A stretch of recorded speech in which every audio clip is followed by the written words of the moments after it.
This is BYTNAR Talks, the engineer takes on construction. Episode 6.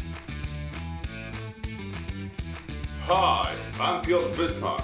Each day I help my clients plan and design building projects through BYTNAR Limited, a consulting chartered structural engineer's practice. My biggest passion and the cornerstone on which I've built my business is finding clever solutions for construction projects. I am a chartered structural engineer and a budding software developer, so you can rest assured that I will strive to talk about the best practices and the use of new technologies in the industry. And if you're embarking on a construction project or are involved in planning, designing and building the world around us, you'll find this podcast useful. This episode is about stage 4 of the plan of work, technical design. Alright guys, so here we're back at it again. Thanks a lot for tuning in. Another semi-wet week has passed in the beautiful land of Kent, and today I'm happy to add another episode on rebar and ice track T plan of work 2020. I am a little bit under the weather as I record this episode for you, so I hope it will not sound too snotty and my weird noises and voices will not unduly impact your listening experience. Just to quickly recap the last episode where I told you about stage 3 of the project definition process. The stage 3 involves the design team in fine-tuning the agreed blueprint from stage 2, focusing on consensus building towards the preparation for planning application and identifying safety critical elements and specialist item designs, to name a few.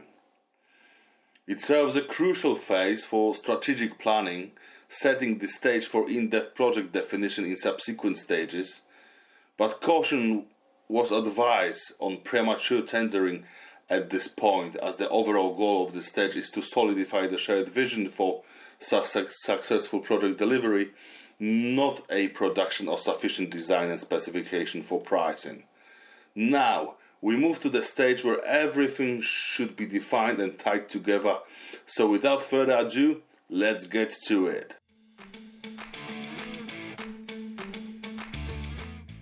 Today I'll talk about stage 4 of the project delivery process, or framework if you like.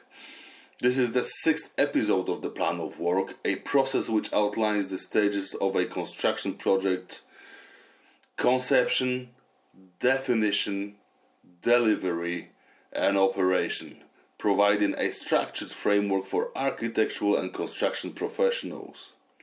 Stage 4 focuses on development, design and preparation of design and specification information to enable construction. In this phase, the detailed design is refined based on the approved concept from earlier stages.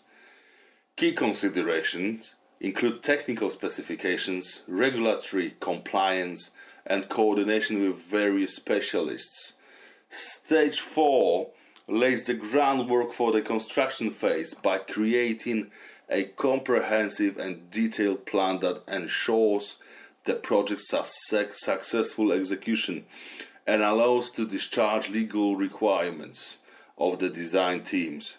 Things like building regulation requirements of principal designer in the meaning of Building Safety Act and construction design and management regulations, construction grade designs for party wall, etc. Act 1996 considerations, and on and on and on. The red tape is indeed vast and I cannot even scratch the surface on it right here.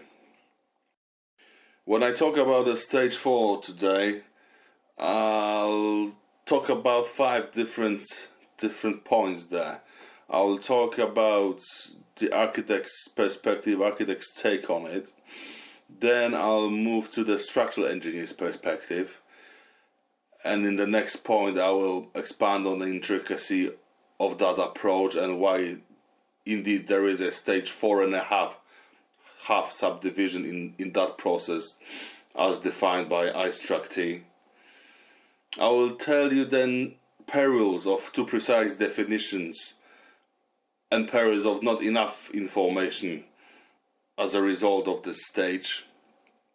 And then I'll talk a little bit about small projects up to £1 million, which often never reach this stage, or this stage is usually poorly delivered.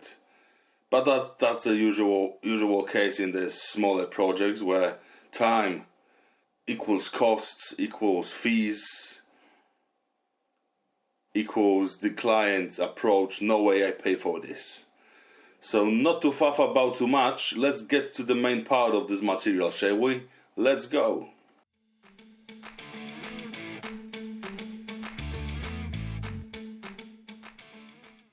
Alright, so what do the architects do here? Well, the key activities of the architects in this stage is to develop a detailed design. We need to further refine that architectural, structural and building services design and assure it all comes together in the minute detail. We develop detailed plans, sections, elevations of the entire building and its parts to assure it all comes together and to assure that it's all coordinated and all of the other specialist designs are included within that coordination. We need that input from the contractors to make the one whole that speaks one truth. That design that speaks one truth. The buildings are very complex, and there's plenty of specialist systems that may be incorporated within such building, and with all of those special technical information, technical designs and its placement within the building to be coordinated and placed on the final designs. This is the time where the detailed technical specifications outlining all of the materials, finishes and construction methods are being tied together to deliver information for construction, integrated all of the aspects, including sustainability and energy efficiency measures. This stage is so to show the regulatory compliance, to show that the building indeed covered all of the building regulations aspects of it, and has been approached wholesomely, and that it is now ready to be taken for the construction. Usual process is to go for the plans approval with your building regulator, with your building control, whether private or councils. The architects, as well as coordinating all of the specialisms, all of the different aspects of the building project, they're now to also check on the costs of the delivery of the whole project, to assure that actually still within the reason and can be sent for tendering. Need to update the budget wherever the actual cost goes over it or maybe under. However, that's very very rarely the case. But anyway, we go in here. We need to identify the budgetary issues that may need to be addressed and that may need to be communicated to the client. What's the output of this stage is a comprehensive technical drawings that include all of the plans, elevations, sections, minute details, detailed technical specifications of all of the elements and their costs, as well as all of the required approvals of statutory bodies and issue of statutory forms if the building is large enough to health and safety executive. We need to ensure the coordination of all of the different disciplines has taken place. We need to address any issues that have been identified when we look at the project in more detail. We need to assess risks and combine them for information for everyone that will be taking part in the execution and the use of this building. And wherever possible, we need to mitigate on those risks if they cannot be removed. from the process. We need to think about the health and safety during the construction of the build, trying to find the easiest and the safest way for the erection of the building. Obviously, we engage the client on certain salient points where his input is required, and to assure that employers' expectations are met. All of those documents, all of that information needs to be gathered to be able to transition to stage 5 and to take the design into tendering stage. Or give it to the design and build contractor who will develop it further. In any way, very often this stage overlaps stage number 5, especially on the bigger projects when you want to start as quickly as possible, and not all of those details can be ironed out before you can start. But nevertheless, a stage approach should follow, where one stage is closed and one stage is begun on site, while the next stages are still developed. So we don't start stage unless all of information is already present and we can carry on with the build.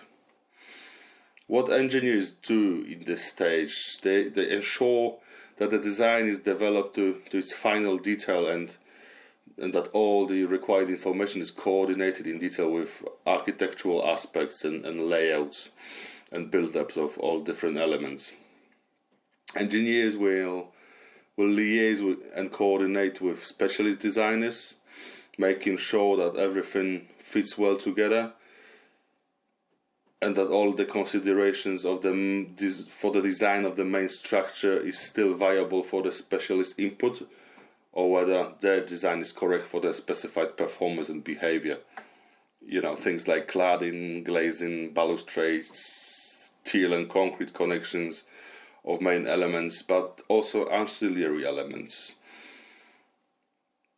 The developed design needs to discharge the building regulations, safety, durability, robustness, fire considerations for the building. All elements should be dimensionally set out and shown on design documents to check for and reconcile any clashes if such reveal themselves. Very often it would be prudent to have a strategy for the development of temporary works, so the contractor have an indication of how it all should be done and how we think of delivering the project. Or even if we send the package for temporary works designer who's separate from every other person, it would be good to show that intent, so the actual temporary works designer knows how you plan to deliver the building, including a rough draft of construction phase plan. It doesn't have to go down to all of the nitty-gritty details of it, but we should know how and what will be needed. If you don't have that, everyone works a little bit in the fog, and everyone will charge for that uncertainty, right? If we need any local beefing up for the construction operation of the permanent structures, as such may be the case sometimes. Maybe we need a crane base, or can we use a climbing crane in the core, or otherwise supported on the side of the building. Maybe the site is constrained and the structure will need a little bit of a beefing up to allow heavy machinery and deliveries to drive through the building, and maybe you can have few stories as a parking and delivery space for the side operation, which then will change into typical use, but for temporary conditions will be needed as a loading bay. You see, this all these sort of aspects, if they can be thought about at this stage, we avoid the unnecessary delay and unnecessary further consideration down the project timeline. timeline, right? You see, even at that point, as an engineer who designs this type of schemes, design buildings into the intricacy, into the intricate details, engineers divide the stage 4 into 4 and 4.5. Why they do that is simply because the amount of information that will be required by a contractor may not be known at that point, or indeed isn't known at that point, and we don't know who will be the actual contractor and what are his or her capabilities. Therefore, we cannot provide IKEA-style designs that will show this contractor how to assemble every single bit part by part, step by step, as that's not the responsibility of an engineer or an architect or any other designer. It's the responsibility of contractor to take the designs on board, assimilate them within their practice, and deliver it to the expertise that they have on board. So even if all the technical designs are delivered by the structural engineer, there will still be aspects to reconcile either with the manufacturers, contractors, or fabricators. The importance of stage 4.5 is to provide the actual specific information for all parties to construct from. Things like size, length, position, amount, location, length, I think I've mentioned that already, of reinforcement details, fabrication shop drawings showing all elements, whether that be timber, steel, or whatnot, review or preparation of contractor's method statement to assure no undue impact is placed on the structure or that it remains stable and safe during construction. We'll be reviewing or preparing temporary works designs for contractor. This is the stage when contractor is employed for the execution of the work, when his capabilities may require more or less of the engineering team involvement. It is also prudent to have a quality assurance from the structural engineer here to ascertain on the correct interpretation of the information by the contractor and to assure that the correct delivery of the designs is actually in place. So that'll be stage 4.5. That's why it's there. Sometimes at this stage, some architects and engineers, mostly inexperienced but often highly skilled ones and methodical ones, push for the overly meticulous and detailed designs, showing dimensions of elements down to the 10th of a millimeter. In reality, though, such accuracies are fallacies, and at the scale of buildings, if you take a scale of the building, they're not achievable. After all, we do not design and construct Swiss watches, but super heavy and large structures. Whether the building is made of masonry, steel, concrete, or wood, the size of the element can vary a few millimeters in one way or the other, and can be out of plumb and not square, slightly warped. Materials ain't perfect, the execution's neither. So as long as it is within certain limits, of course, we're good to construct such a building, but we need to acknowledge that this sort of limits do exist, and this departures from true straightness and true and square and plumb expectation is how the buildings are, is how the construction game is. If you build tall buildings and load at the elements as you go and erect next, and floor after floor, the columns, they become loaded more and more, therefore they become shorter and shorter. Well, and you need to think about this movement, so you need to make those columns a little bit longer, so they can become shorter but be true with the intention when you erect the whole structure, you see. You see the elements and structure changes shape between day and night, or between wet or dry season. Millimeter precision is not possible, and designers should think about these inaccuracies or how the building will behave as it is being built. Not being idealists. You see, paper will take everything. We like to say in the industry, whatever you write, whatever you draw, paper will take it all. And it's indeed correct.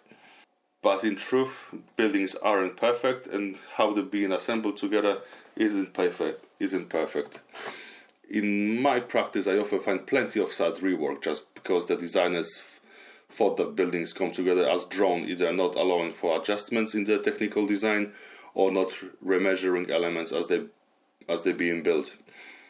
I trust it is generally more economical to have a site engineer to measure stuff up prior to fabrication or commencement of the next phase, rather than rework of elements on site or sending them back to the manufacturer for redoing. The other peril is the often attempt by the designers to put a detailing design, fabrication, construction drawings, sometimes temporary works designs, and so on so-called specialist subcontractors, steel fabricators, concrete or timber contractors, stone masons, or whatever. This way engineers and architects can avoid risks with reworking, remeasuring, coordination, but on the other hand, all the fabricators are not incentivized to make these details cost effective. They are incentivized to make this easy to do and involved on work, so they can charge more on their service. It is only human nature, and the cost of pushing the work and responsibility down the supply chain isn't the greatest and most economical thing to do. In BYTNAR, these types of clients are our bread and butter. You see, there is not enough of expertise or appropriate personnel in many of such steel, concrete, timber contractors' offices. It only makes sense to employ a senior independent engineer if the amount of such work hits 5 to 10 million pounds, and the office already spends around 100k on external engineers to provide them with appropriate designs and indemnity cover. So far, we are very happy at BYTNAR to provide such specialist services for our trusted contractors, and we are delighted when our designs are delivered smoothly, as we provide that definition as a standard service for all our appointments. This brings me to the point 5 of my deliberation, the point where I would like to tell you about those small projects, sometimes projects up to £1 million, sometimes even beyond, which often never reach this stage, or the stage is poorly delivered. You see, clients at this level of fees, which needs to be charged, is our time, and time equals cost, and cost equals fee. But the clients seeing the amount of required fee level, they cannot justify it plainly, as they're usually not educated in the art and science of project delivery, and that's very often their first and last project ever. So the usual approach to the fees of professionals are, no way I'm paying for this. See, it is all too often of an occurrence that projects with a contract value under £1 million are delivered haphazardly, without in-depth consideration of many aspects, in a way being pushed down the process with plenty of angst between the involved parties and lack of appreciation of actual process of the project definition or the scope of the required deliverables. These projects are by far the most of the projects available on the market, so all small offices compete for these. Small offices are often cut off by the requirements of the public frameworks and the competition of industry moguls from the better defined and better financed, more sustainable projects. So they cut corners, so they cut services, so the processes are never or very rarely well defined. Oil to the fire adds the fact that British toothless building regulation system does not require any particular licensing or proof of competence to embark on the planning permission or building construction. Anyone can build anything, and maybe at some point there will be repercussions. Even the latest edition of the Building Safety Act protects the higher risks of building more than the construction in general. Provisions of competency requirement for this court deliberation is not enough of a deterrent to make incompetent people certify themselves competent until proven otherwise. So as we end up with anyone who can draw a few lines on a piece of actual or electronic paper, sending planning application for houses, extensions and layouts of buildings that are ill-defined and often require later resubmission for changes, as it transpires that people who drew them did not consider building regulations in enough detail, or structures defined by anyone who's seen one before and copied and pasted, or used a software or an Excel spreadsheet downloaded from Reddit. I know it all seems silly and you would wonder, is that even possible? But that's this type of projects, they're prevalent. You can just go on any council website and go through the planning permission system, and you'll see 70% of them done this way. And yeah, that's figured from thin air. It's not something that you don't hold me to it, okay? But there's a lot of them there, and there's a lot of these mistakes that land on my desk as well, with people in distress that need help when the contractor is already on site and cannot deliver the building. In my office, for such projects of up and around £1 million value, we charge about 7.5% of the contract value for the stage 1-4 definition, and that's for architectural services, and another 2.5% for structural and civil engineering services. You see, that is £75,000 for architectural services and £20,000 for engineering services. Trust me when I tell you £95,000 now before the shovel is in the ground for most first and last time property developers seems extravagant, and they will avoid it as much as possible.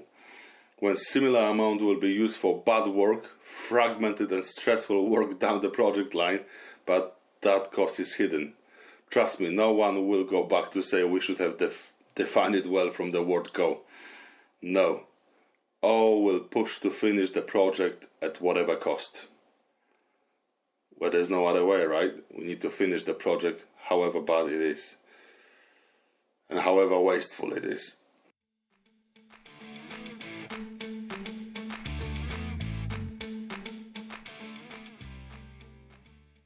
Okay, so this is it for today. Let us summarize the above points.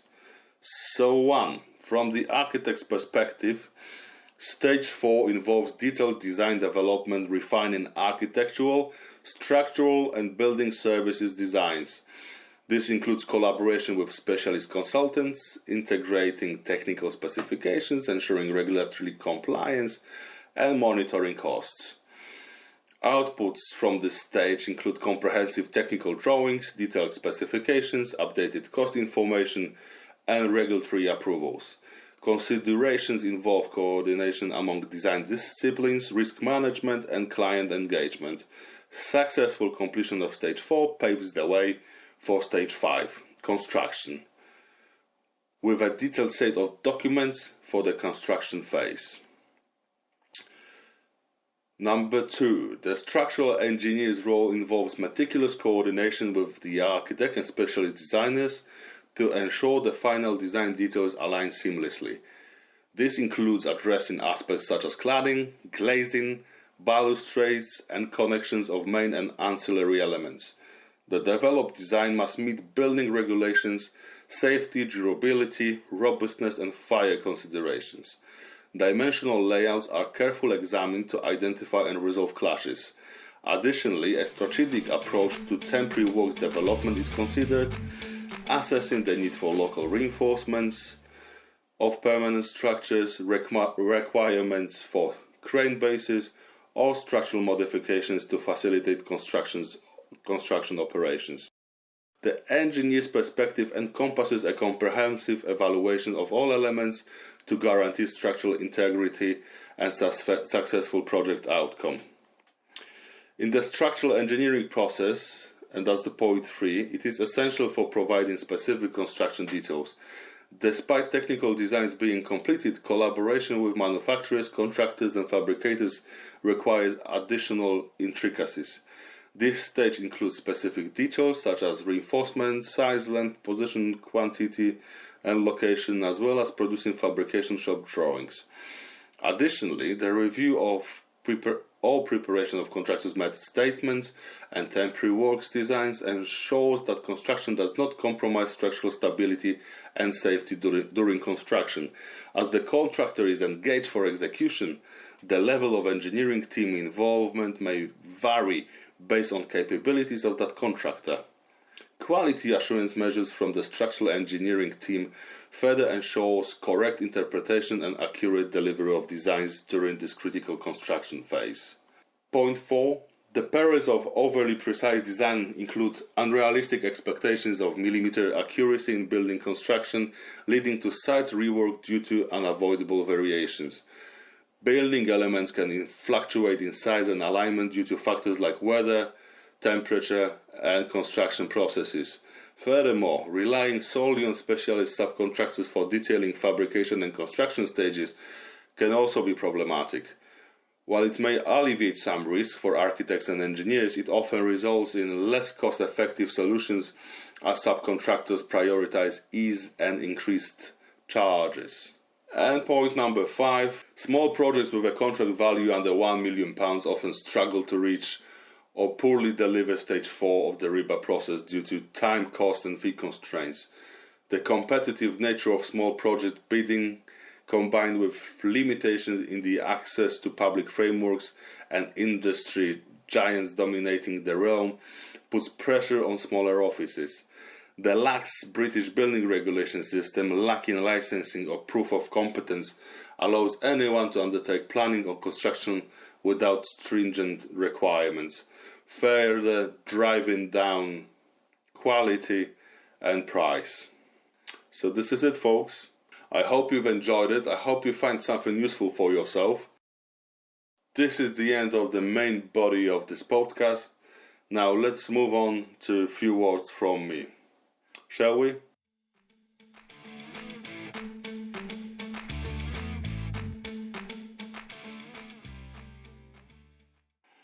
I always like to end with a couple of words from me, but if you already got enough, this is the place we can shake our hands. But if you want to know more, please stay tuned for another minute or two. I love to deliver projects and services at all different stages of project design and to all different details of definition. BYTNAR Limited evolved from being capable of providing in-depth specialist level of design definition, bridging stages 4 to 5, for projects of different sizes, but often for projects of £1 million and below. We then incrementally grew in experience from the detail to the concept. You can say I feel the design and construction viscerally by now. Anyway, we enjoy helping our clients deliver often ill-defined designs when they hit the wall of lack on information or not so realistic information and do not want to go back to their architects or engineers, as the trust is by that time well stretched and eroded, or simply gone. How things are delivered in BYTNAR? No matter the project size, we go through the process and improve on it with every iteration. We've concluded by now over 400 different projects of different sizes, from single beam to consulting on high-rise buildings built over existing buildings. Sounds interesting, doesn't it? And sounds complicated too. Where they are. Projects of contract cost of £50,000 to £250,000 will require different level of involvement to the one costing £1 million and over. We balance the requirements, expectations and safety to deliver enough information depending on your budget and project scope. Our service is bound by a process to make the most of the time and cost expected to be spent on the design and its definition, but we will never accept a commission that is not well communicated with you in regards of the scope of deliverables. If your design budget is not sufficient, we will tell you straight up and will explain why, but we will not take on commission which we know will not pay well for both sides and your project. So here you had it. The technical design or the stage 4 is the point in the process where details are delivered and project becomes ready for construction, but not always. If you struggle on your projects or do not understand what it is your current architect or engineer doing, we can help. Thank you for listening. Please voice up your opinion. I wait for you on LinkedIn and I want to hear from you. Toodaloo.